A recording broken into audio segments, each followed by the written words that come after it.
Umalis na Kevin. Umalis. Yan ang maalis na. Umalis na.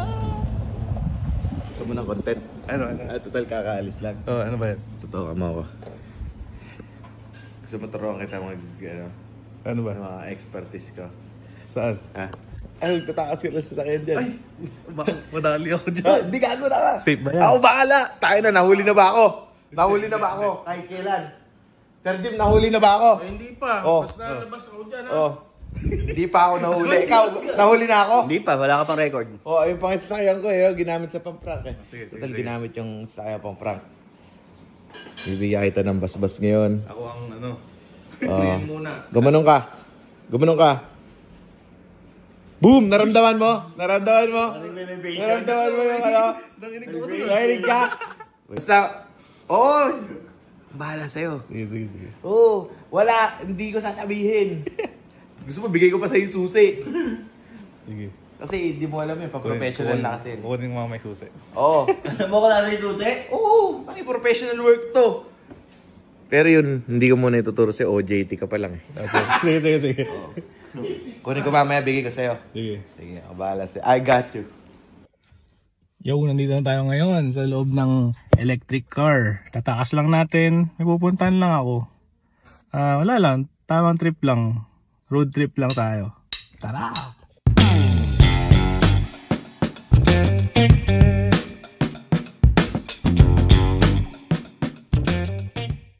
So, andito na ako ngayon sa SM Tarlac.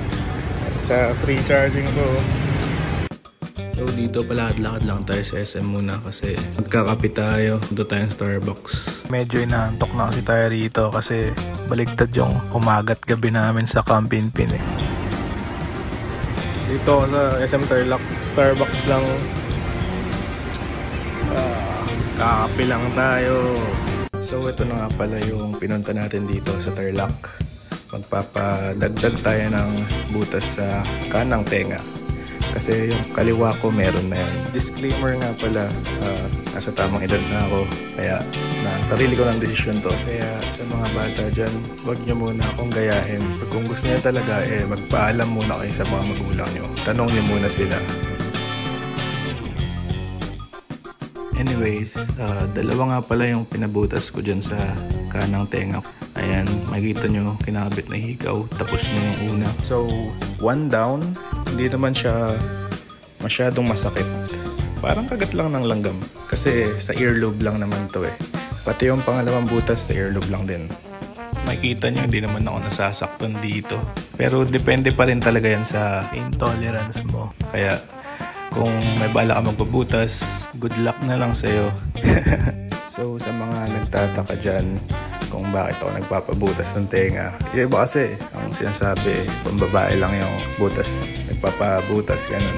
This is my way of showing myself, ganun. It's a way of art din for me.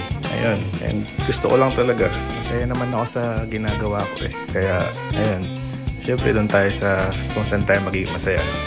So, ayan, nakabit na yung pangalawang hikaw. Tapos na. Ayan na, finished product. So, pauwi pa lang ako. Ano oras na? Dilim-dilim na. Sulit yung takas natin sa BYD, mga par. Uwi na tayo na camp. Tara, let's go.